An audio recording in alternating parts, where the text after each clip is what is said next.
Well, hello and happy Tuesday. I am dueling tonight, so if you kind of see me going back and forth, that's what's happening.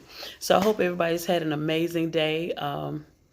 Tuesday motivation and conversation, and so I'm trying to lock into this time frame. I almost got on the money tonight, but not quite. So I hope it's been an amazing day. Just want to chat for a little bit. A couple of weeks ago, maybe 3 weeks ago now, I talked about use strategy and, just talking about some things. One of the conversations that I've been having with some circles the last few days is just about, this season that we're in of knowledgepreneurs, consultants, coaches, and things of that nature. It's fine to trying to find that place for some people who are launching. It's new for them, trying to really get that sweet spot as to where it is that you land and how you really focus. And so I've had this question posed to me. So a couple of things I want to just chat about for a little bit. Coaching versus consulting, and just my experience. And so oftentimes I think coaching is a part of being a consultant because, before you can actually consult and get into the nuts and bolts of business processes and data analysis and project management and, policies and processes and procedures and all those things, you have to first obtain some clarity as to where the client is, what's actually happening, what's going on, what is it that the client is in need of, because oftentimes where a client thinks they are is not where they are. And the problem that they think they have may not be the problem that they have. So I think coaching is a part of that to some degree, regardless. And so you just have to determine where the coaching starts and ends and where the consulting begins. Because the consulting actually takes on a different level of skills. You go into a different, mode of helping the client to actually put things into motion. You're actually hands-on and you're working on the analytics. You're working on data analysis. You're trying to determine where the client is, what's necessary, what needs to happen. So a lot of times people are trying to determine one or the other when oftentimes you do both. You just have to determine what those times are and when you need to do them and at what point you need to cut off and switch to the other. And sometimes it's interchangeable and it's throughout the process of working with your client. So that was one of the things. And I think at some point in time, maybe, I'll just kind of talk about that a little bit more as it relates to my experience. And I'm sure there are gurus and persons who have been doing it maybe longer than I have and have a different perspective. But that would be the thing that is, I think, most important. And the other thing is making sure that you're coaching and consulting in a lane that is your lane. It's something that you're passionate about. It's something you have a heart for. It's something that you do with your eyes closed. It's not something that you're trying to flow in a lane that somebody else is flowing in because they're doing well in it or with it. So that's always important. Very important that you make sure you're driving in your lane.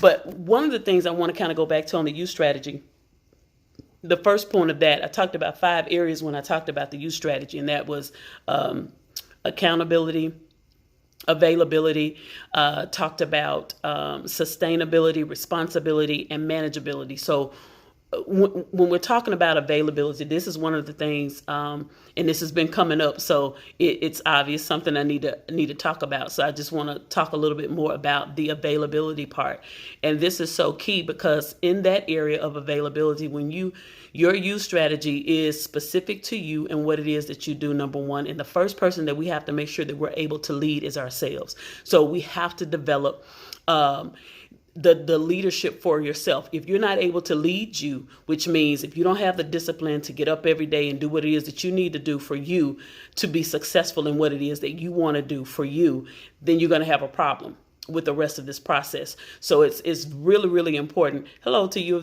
those of you that are joining.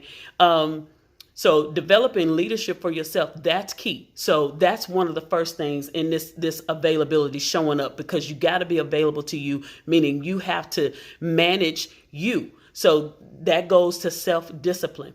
So, one of the things that this is one of my taglines in this season is that you have to get up every day and you have to give God something to work with. Because if you're not putting any time in, you're not putting any effort in, there's nothing for him to bless.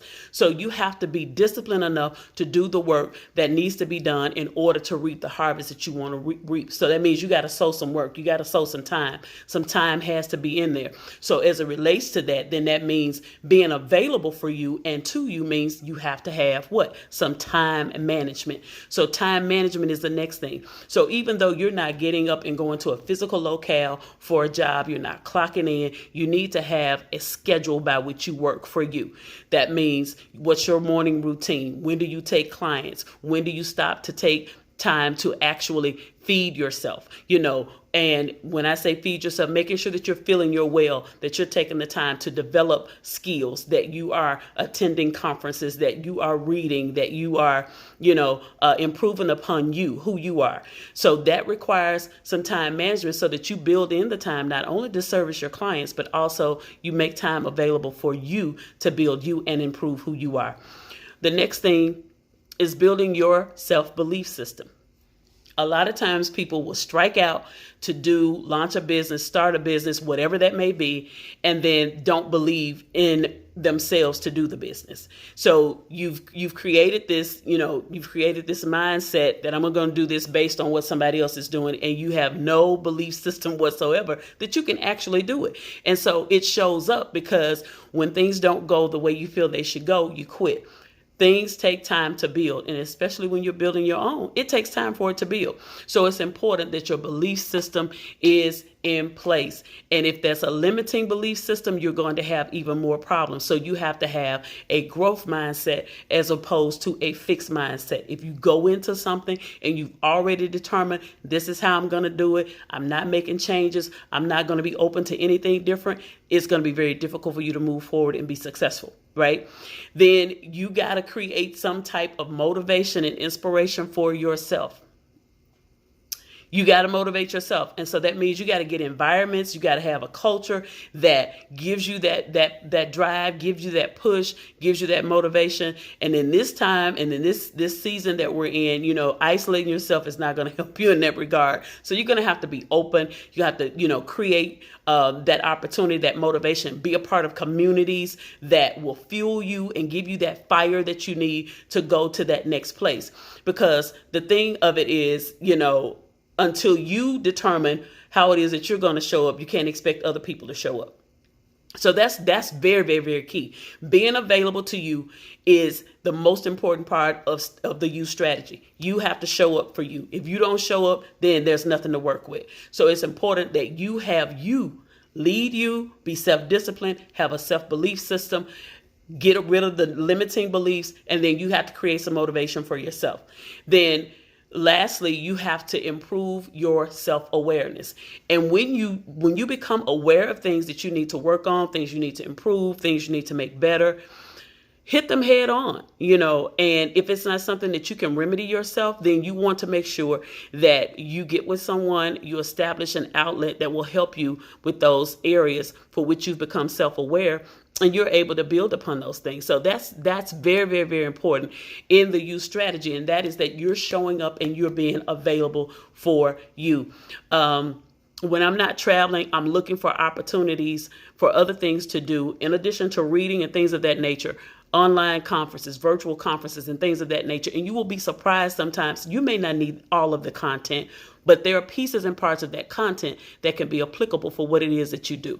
And you apply it however you want to. But the thing of the matter is, especially as consultants, and even as a coach, the more you have in your well, the more marketable it makes you, the more fulfilling you are, because you have the means to share from all types of different perspectives across different types of industries. And, for me, there have been a whole lot of different types of clients, from ministries to nonprofit organizations to individuals to book writers, authors, things of that nature. Well, there's been some experience that's gone along with all of those different areas and those backgrounds. So I've had the ability to be able to help clients based on my experiences in those various areas, and or my knowledge based on, something I may have attended, a course I've taken, or something I've read. So improving your self-awareness and making sure that you're aware of the things you need to do versus the things you don't need to do, and how you need to also make sure that when you become aware of things that it requires improvement, that you work on those things, and then you set a plan in place so that you can quickly get yourself up to speed. But it's important that that availability and making yourself available, that you put a calendar together, determine how you're going to work, the times you're going to work, and then the times you're going to pour into you and do the things that are most important to you. And that's one of the things that I'm hearing from people who are launching and trying to really get to that place. Some of it is technology and things of that nature, and becoming savvy with some of the tools and the digital platforms that are out there now. But the other part of it is just really getting to that place of leading themselves and knowing what it is that they need to do and believing that they can do it, and developing a strategy. And so that's another thing. Everybody's strategy is going to be different because everybody's culture is going to be different. Your business is going to be different. Whatever it is you're doing, it's unique to you. So then that means your strategy is going to be different. So that's why you have to make sure that you show up and make sure that you're available for you, and make sure that you're working through these areas. I think it's very, very, very key. And all of these things will lead to a bigger conversation, of course, that I'll have at a different time. But I wanted to talk about that availability tonight because I think it's important that we take that time and spend pouring into ourselves. You take the time, make sure you get the information, and then once you get the information, take the time to absorb it and make sure that you understand it. And that may take a few times, because when you attend these conferences, I know for myself, you attend these conferences, there's so much information that's shared, so you have to make sure that you take the time, go back, review the information, internalize it, and determine what is applicable for you, how you can apply it to whatever it is that you're doing, and whether that is a brick and mortar, that's a product you're building, that's a knowledgepreneur, that's an online course, that's consulting, whatever it is, it will help you to be better if you apply it appropriately. So just some things I wanted to share tonight. Didn't want to be long, but we'll talk more about the youth strategy, and I'll talk more the next time about accountability and just some tips and things about that from my perspective.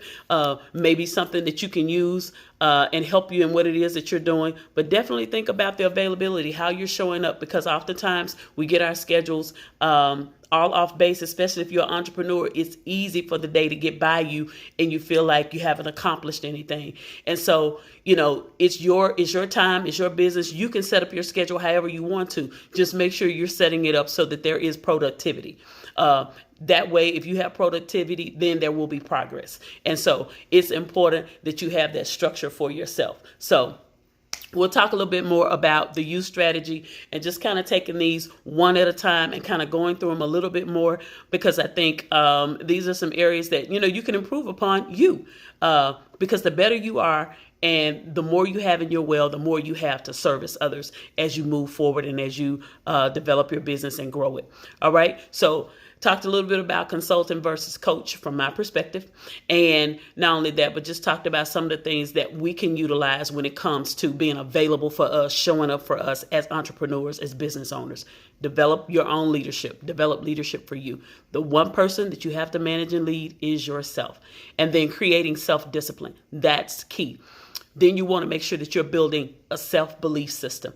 You got to believe in whatever it is that you're doing. If you're confident about it, then you become more competent with it. If you're confident about it, you become more competent with it. And so that's important. Then you want to create motivation for yourself. Whatever those avenues are, make sure that you have something that you do that helps to motivate and encourage, get your juices flowing, helps you to really show up and do the things you need to do. And then improve upon your self-awareness. And when you recognize those things, and I'm telling you, for me this year, being in community is important. And when you're in community, community breeds consciousness. It helps you to be aware because you hear things that are happening, things that are being discussed. It shows up and it helps you to be aware of the things that you need to work on. And if you'll be honest about it, we're none of us are perfect. So there's always opportunities for us to improve and be better. All right. So just a little motivation and a little conversation about availability, which is one of the first pieces of the youth strategy. So we'll talk about accountability next week on Tuesday motivation and conversation. And we'll see what else we come up with. So who knows what I'll grab along the way in the next week, but we'll bring it to you next week and we'll share that. And until then, have a wonderful, wonderful week, and we will see you next time on Tuesday, Motivation and Conversation. Have a blessed night.